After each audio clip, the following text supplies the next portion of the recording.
Gracias por seguir con nosotros en La Fuerza de la Verdad. Señores, yo vi un titular que se publicó en las redes sociales que realmente me llamó la atención. Y por esa razón, pues, inmediatamente hice una captura de pantalla. Y aunque esto está publicado en uno de los periódicos matutinos de gran circulación, pues también ellos publican esos titulares que son relevantes y muchas veces uno los recibe al entrar a Instagram o al entrar a cualquiera de las redes sociales. Y a mí realmente me invitó a una reflexión. Es una pregunta que publica el periódico Diario Libre. ¿Quién protege a los empleados públicos que denuncian corrupción? Y es interesante que la foto que se plantea allí en la pregunta se ve detrás en el muro de la pared un edificio gubernamental y el nombre de Juan Pablo Duarte. Así se llama el edificio. Ustedes recordarán que Juan Pablo Duarte rindió cuentas y devolvió hasta el último centavo que no utilizó en esa historia que se conoce. Pero cuando uno ve esta pregunta, ¿quién protege a los empleados públicos que denuncian corrupción?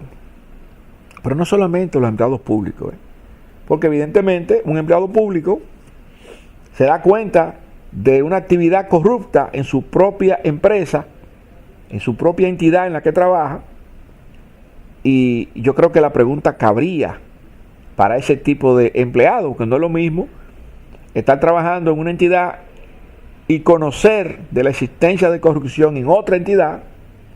Es un poquito menos complicado hacer la denuncia, pero aún así hacer la denuncia para empleados públicos o que no lo sean es un problema.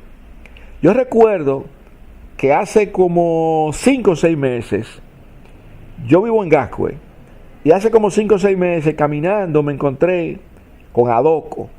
Esa es la asociación que tiene que ver con el combate a la corrupción, ¿verdad? Es una ONG. Pero me llamaba la atención cada vez que yo pasaba por ahí y quise entrar y conversar con la persona encargada de eso ahí, para preguntarle lo mismo, que si yo quería hacer una denuncia de algo que yo había escuchado o que yo entendía que era realmente algo de corrupción, que cómo yo lo podía hacer sin que eso implicara tener que ir a juicio, a un tribunal o mucho menos. También me preguntaba si existía en la Procuraduría General de la República, en el Ministerio Público, alguna forma de hacer una denuncia sobre corrupción, que uno se haya enterado, que uno haya visto, o algo que uno entienda que no es normal o que es irregular, de qué manera poder hacer la denuncia y que se le dé seguimiento, porque ¿de qué sirve usted hacer una denuncia de algo y que todo quede así? Porque parecería que hay una desidia, un desinterés en atacar los problemas. Es una pregunta muy interesante. Hace varios días yo fui a procurar servicio a una oficina pública y me voy a reservar el nombre porque no quiero hacer daño con esto, y no es lo mismo hacer una denuncia que hacer este comentario que estoy haciendo públicamente, ¿verdad? Pero yo fui a una oficina pública a procurar un servicio, y cuando llegué a ese departamento, ¿verdad?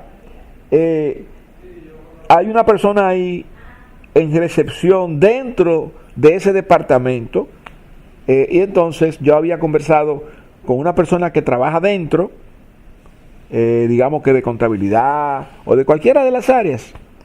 Y entonces cuando yo entré al área, esa persona me vio, salió, me saludó e inmediatamente me dijo: mire, esta es la persona con quien usted debe de hablar. Y era la persona que estaba sentada en el escritorio de esa mini recepción, ¿verdad? Pero esa persona estaba sentada ocasionalmente ahí. Ese no era su puesto de trabajo. Yo saludo a la persona me saludó de mala gana Yo le pregunté si estaba incómoda, si estaba guapa. Y la respuesta que me dio, esto no es mío, esto aquí no es mío. Entonces yo le contesté, mire, esto aquí es suyo. Usted no se ha dado cuenta, pero esto aquí es suyo.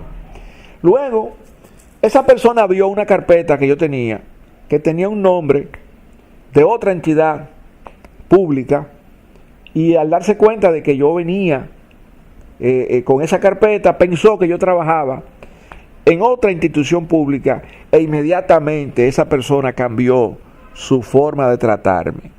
Es decir, que siendo un simple civil que no trabaja en el Estado, el trato que me dio fue un trato de un salvaje, que se le da a un salvaje, a un animal. Pero cuando pensó que yo venía quizás de una entidad, de una institución pública, ¿verdad?, automáticamente cambió la forma de tratarme, porque habrá pensado qué relación tendrá esta persona que viene de esa institución a buscar servicio aquí. Es decir, que fíjense cómo son los manejos que se dan en las entidades públicas. Pero sigamos con el caso específico, la pregunta que ha hecho este periódico. Cuando un empleado, un servidor público que trabaja en una entidad se da cuenta de que se ha cometido una actividad corrupta, una irregularidad, ¿cómo poder atacar el problema? ¿Cómo poder hacer la denuncia? ¿Dónde quién puede ir y quién lo protege para que no pierda su trabajo? De repente, y yo no lo dudo, la ley que tiene que ver con el trabajador, con el servidor público, que creo que es la 4108, de repente establece deberes y responsabilidades, y también me imagino yo que estará la responsabilidad de no quedarse callado cuando una cosa mal hecha, una corrupción se comete. Pero una cosa es la guitarra, otra cosa es el violín, en un país donde ni siquiera la Cámara de Cuentas está haciendo su trabajo y tampoco estamos teniendo adecuados controles previos, controles internos previos. Pues ya estamos viendo todos estos escándalos que han ocurrido cuando se supone debieron detectarse los problemas para que esas compras incorrectas, con contratos con tantas irregularidades, no siguieran adelante. Pero no, se impone la verticalidad, porque eso lo mandó el jefe y ya eso está aprobado. ¿Quién se va a poner entonces a luchar para que las cosas correctas sean las que se hagan, para que se combata la corrupción, cuando ya quien tiene la máxima autoridad aprobó hacer esa transacción incorrecta? Entonces, ¿quién protege a ese empleado que tiene el valor, que tiene el coraje de decir, esto está mal hecho, no importa que lo haya autorizado el comandante en jefe, no importa que lo haya autorizado el ministro, no importa que lo haya autorizado cualquier autoridad, cualquier funcionario público de alta gama en la República Dominicana? Esa pregunta es interesante. ¿Quién defiende al servidor público que denuncia corrupción?